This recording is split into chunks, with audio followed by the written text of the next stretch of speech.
Marvel fans, we need to talk. The fan base is in an uproar, and I think there's a lot of confusion out there surrounding new reports about Marvel Studios not moving ahead with risky projects like a second Eternals movie or another Captain Marvel movie. And I've just seen so many people turn this into a negative while not realizing what's actually going on. Like literally everybody's getting it wrong. So I want to talk about the initial report, why everybody freaked out, how they're wrong to freak out, and then I'm going to talk about a brand new report that literally proves exactly what I am talking about. Fans should not be upset or worried about any of this. All of this is good. This is a W. Okay, so let's begin by going over the first report, the one that caused everybody to freak out, and this came from Daniel RPK on his Patreon. He says here, Marvel cutting costs, and that means Eternals 2, which was secretly in the works, is now on hold. Feige wanted the sequel to be made, but Iger does not. He thinks it's a sure flop. No Ant-Man 4 or Captain Marvel 3. They now want to focus on sure hits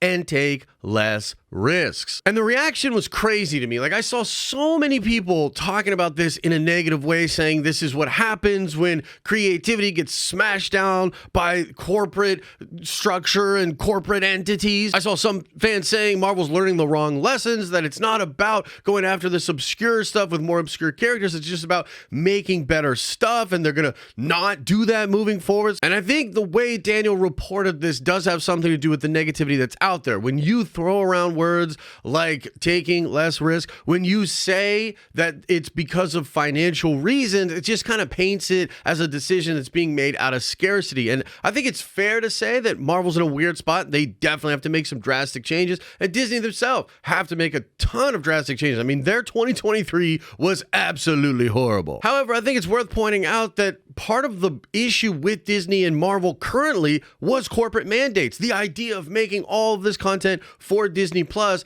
was something that led them to where they are currently at. And the truth is, there is some level of fatigue out there with the audience. You can just see it in the numbers on Disney Plus. You can see it in the box office returns for these movies. I don't think it's a fatigue of the genre itself, but it's a fatigue of what Disney and Marvel have been doing with the genre. So personally, I wouldn't even phrase this as taking less risk. I think they're still going to take risk. I think this is just betting on more sure characters and franchises, like betting on the A-listers and the B-listers. Because basically Marvel has two main problems right now. Number one, there's just way too many new characters. Like, they just went crazy introducing all these new characters, and there's just so many storylines out there now, and the whole thing is kind of disjointed. That's directly related to the second big problem, and that's that there's no actual shared story. Part of the charm of the Infinity Saga was having a shared story between different movies that all focused on a particular group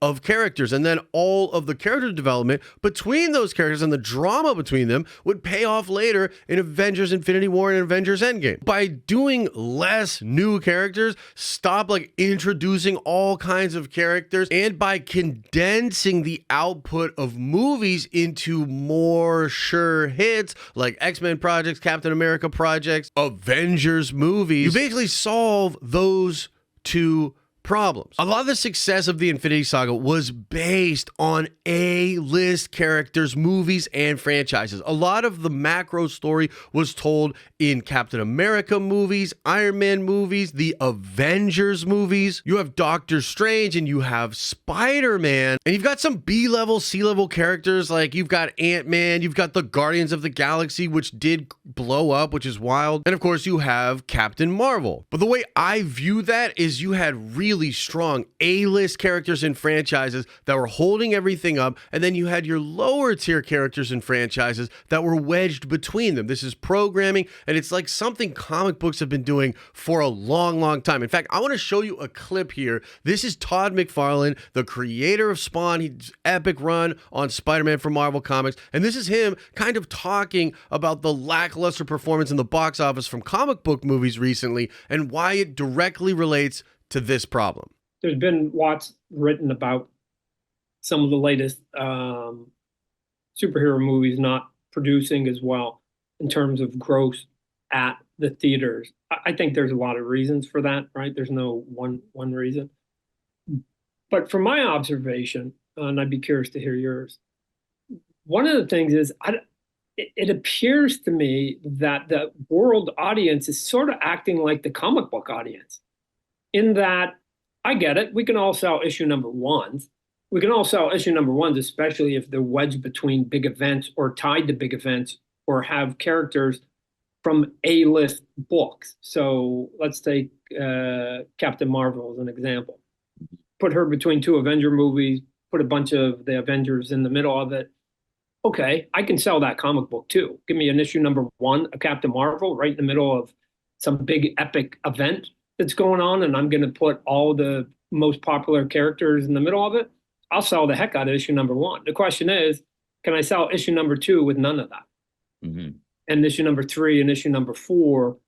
And so I don't know. The audience is sort of saying a little bit, I think, that there are we like superhero movies, it's just that some are A and some are Bs, maybe even some are C pluses, right? And we do the same in comic book, right? I don't know. I don't think you and I would say that the Eternals are the same as Hulk or Iron Man, right? We were ranking them, right? And so the audiences, I think, are sort of doing what we've been doing arguably for decades, just ranking them, right? So I don't know, if I was sitting in a Marvel boardroom, I go, you want to make money? Do another Iron Man movie, right? Yeah. Like not with, and the Downey doesn't want to do it. That's fine. You can go get somebody else. Batman been succeeding without, Michael Keaton for a long time.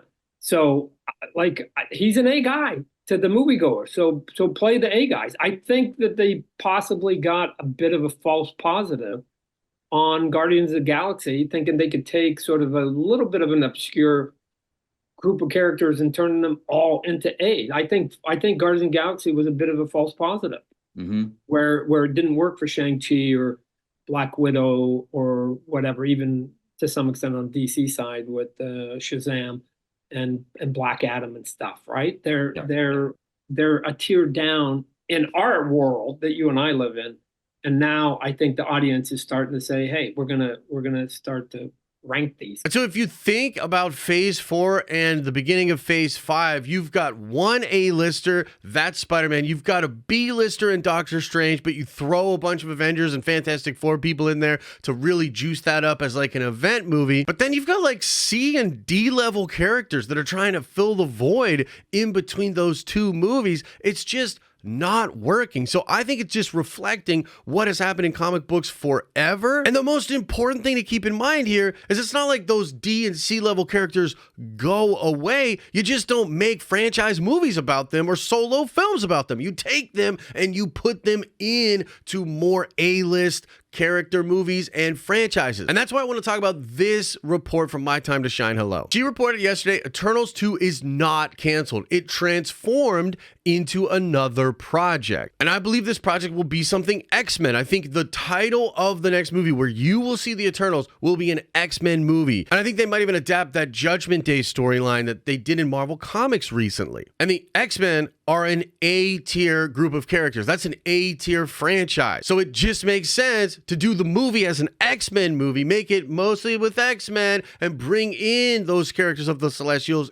into that movie. In the same way that the Captain America movies would bring a lot of Avengers in, like Civil War. Like, I think some people forget that the reason Fox and Sony have those licenses to Spider-Man and to the Fantastic Four and the X-Men is because Marvel sold the license to their most popular characters in the 90s to avoid bankruptcy. That's the whole thing. Like, they sold the most valuable ones, the most A-list, the most popular ones to other movie studios. And Captain America and Thor, all really popular Marvel characters, but not to the level of Spider-Man and the X-Men and the Fantastic Four. That's just a statistical fact. So I think we're panicking for no reason. I think this is a very, very good update for Marvel Studios because we need the normies. We need these things to be hits and be successful. And you can still take all of these characters, put them in another movie with franchises and characters that are very strong. And you've got the most valuable ones, the ones you finally got back with the X-Men and the Fantastic Four. You have them back. So do Fantastic Four movies, do X-Men movies. That's a smart move. As I always say, I hope you're having an awesome and a nerdy day, and I'll see you in the next video.